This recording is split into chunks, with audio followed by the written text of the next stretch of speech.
കഴിഞ്ഞ ദിവസം ഡൽഹിയിൽ നടന്ന വിദ്യാർത്ഥി പക്ഷവുമായി ബന്ധപ്പെട്ടുകൊണ്ട്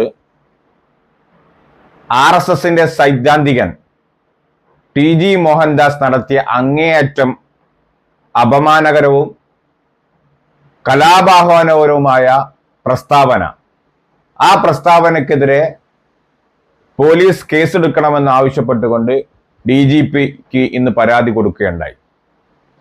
ഇതിനുള്ള സാഹചര്യം എന്ന് പറയുന്നത്, ജന്തർ മന്ദറിൽ നടന്ന സമരം നമുക്കറിയാം. എല്ലാ വിഭാഗത്തിലുള്ള കക്ഷി രാഷ്ട്രീയ മത ജാതി വേർതിരിവില്ലാതെ എല്ലാ യുവാക്കളും കൂട്ടിച്ചേർന്ന ഒരു ഐതിഹാസികമായ സമരമായിരുന്നു യുവാക്കൾ നടത്തിയ സമരം. ആ സമരത്തിന് ഒറ്റ ലക്ഷ്യമേ ഉണ്ടായിരുന്നു, അത് ഈ രാജ്യത്ത് നടക്കുന്ന മത്സര പരീക്ഷകളിൽ നടക്കുന്ന ക്രമക്കേടുകൾ പുറത്തു കൊണ്ടുവരിക. അതിന് ഉത്തരവാദിയായ കേന്ദ്ര വിദ്യാഭ്യാസ മന്ത്രി രാജീവ് വെക്കുക എന്നുള്ളത്. ആ സമരത്തിന് നേതൃത്വം കൊടുത്ത വിദ്യാർത്ഥിനികളെ, ആ സമരത്തിന് നേതൃത്വം കൊടുത്ത വിദ്യാർത്ഥികളെ TG മോഹൻദാസ് അവരപമാനിക്കുന്ന ഒരു സമീപനമാണ് സ്വീകരിച്ചത്. അവരെ നമുക്കറിയാം, ഇന്ത്യൻ സ്വാതന്ത്ര്യ സമരത്തിൽ ഏറ്റവും കറുത്ത അടയാളമാണ് ജാലിയൻ വാലാബാഗ്. അതേപോലെ അവരെ 4 ചുമരിനുള്ളിൽ ഇട്ടുകൊണ്ട് വെടിവെച്ചു കൊല്ലണമെന്നും 4 മണിക്കൂർ കൊണ്ട് ആ ശവം മുഴുവൻ പെറുക്കിയെടുക്കാൻ പറ്റുമെന്ന രീതിയിലുള്ള തികച്ചും അപമാനകരമായ കലാപാഹ്വാനപരമായ രീതിയിലുള്ള പ്രസ്താവന നടത്തി അദ്ദേഹം മുന്നോട്ട് പോവുകയാണ്. അതോടൊപ്പം തന്നെ അവിടെ പങ്കെടുത്ത സ്ത്രീകളായ വിദ്യാർത്ഥിനികളായ ചെറുപ്പക്കാരികളെ അവരെ കുറിച്ച് വളരെ മോശമായ രീതിയിൽ കേട്ടാൽ അറക്കുന്ന തരത്തിലുള്ള പ്രസ്താവന നടത്തി അദ്ദേഹം മുന്നോട്ട് പോകുന്നു. സ്ത്രീ വിരുദ്ധമായ സമീപനം സ്വീകരിച്ചു കൊണ്ടുപോകുന്നു. ലൈംഗിക ചുവയോടുകൂടിയുള്ള പ്രസ്താവനകൾ നടത്തുന്നു. ഇത് മനസ്സിലാക്കുന്നത് ഈ സമരത്തിന്റെ വിജയം കണ്ട് അദ്ദേഹത്തിന്റെ മനോനില തകർന്നു എന്നുള്ളതാണ്. ഈ TG മോഹൻദാസ് എന്ന് പറയുന്ന RSSന്റെ സൈദ്ധാന്തികനാണ്. ആ സൈദ്ധാന്തികനെതിരായിട്ട് ശക്തമായ നടപടി പോലീസ് സ്വീകരിക്കണമെന്ന് ആവശ്യപ്പെട്ടുകൊണ്ടാണ് DGPക്ക് പരാതി കൊടുത്തിരിക്കുന്നത്. നിയമം അതിന്റെ വഴിക്ക് പോയിട്ടില്ലെങ്കിൽ ഇത്തരത്തിലുള്ള ആളുകൾക്ക് ഇത് പ്രചോദനമാകുമെന്ന കാര്യത്തിൽ തർക്കവുമില്ല. അതുകൊണ്ട് TG മോഹൻദാസിന്റെ ഇത്തരം പ്രസ്താവനകൾക്കെതിരായി അതിശക്തമായ നിലപാട് പോലീസ് സ്വീകരിച്ചേ മതിയാവും. തലമുറയെ തന്നെ അപമാനിക്കുന്ന തരത്തിലുള്ള സമീപനം സ്വീകരിച്ചുകൊണ്ടാണ് RSSന്റെ സൈദ്ധാന്തികൻ TG മോഹൻദാസ് മുന്നോട്ട് പോകുന്നത്.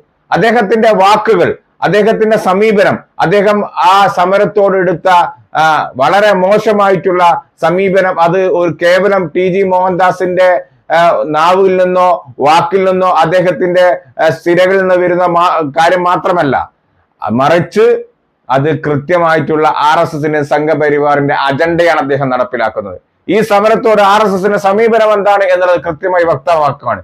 BJPയുടെ സമീപനം എന്താണെന്ന് വ്യക്തമാക്കുകയാണ്. അദ്ദേഹം പൊതുസമൂഹത്തോട് മാപ്പ് പറയണമെന്ന് മാത്രമല്ല, പോലീസ് ഇദ്ദേഹത്തിനെതിരെ ശക്തമായ നിയമ നടപടി സ്വീകരിക്കണം.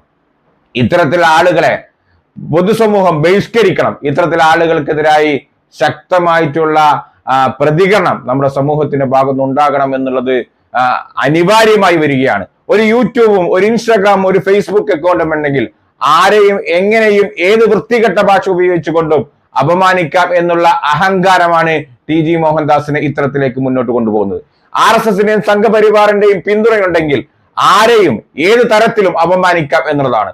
അത്തരത്തിലുള്ള സമീപനം സ്വീകരിച്ചു പോകുന്ന TG മോഹൻദാസിനെതിരായി കർക്കശമായ നിയമ നടപടി പോലീസ് സ്വീകരിക്കുമെന്ന് പ്രതീക്ഷിക്കുകയാണ്. ആ നടപടി സ്വീകരിച്ചിട്ടില്ലെങ്കിൽ മറ്റു നിയമ നടപടികൾ ഞങ്ങൾ മുന്നോട്ട് പോകേണ്ടി വരും. ഇങ്ങനെ കേരളത്തെ അപമാനിച്ച മനസ്സിലാക്കേണ്ടത് BJPയുടെ മന്ത്രിമാരുടെ മക്കളടക്കം ഈ സമരത്തിന് ഐക്യദാർഢ്യവുമായി കടന്നു വന്നിട്ടുണ്ട് എന്നുള്ളതാണ്.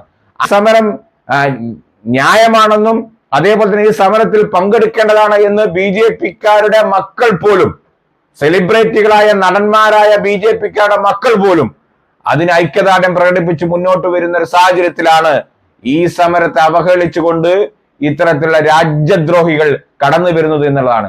അപ്പൊ ഒരിക്കൽ കൂടി RSSന്റെയും സംഘപരിവാറിന്റെയും കൃത്യമായിട്ടുള്ള വർഗീയ രാഷ്ട്രീയ അജണ്ട, അത് രാജ്യവിരുദ്ധ അജണ്ടയാണ്. ആ അജണ്ടയാണ് TG മോഹൻദാസിന്റെ നാവിലൂടെ പുറത്തു വന്നിരിക്കുന്നത് എന്ന് യൂത്ത് കോൺഗ്രസ് പറയാൻ ആഗ്രഹിക്കുന്നു. ഇദ്ദേഹത്തിനെതിരെ കർക്കശമായ നടപടി സ്വീകരിക്കുമെന്ന് ഞങ്ങൾ പ്രതീക്ഷിക്കുകയാണ്.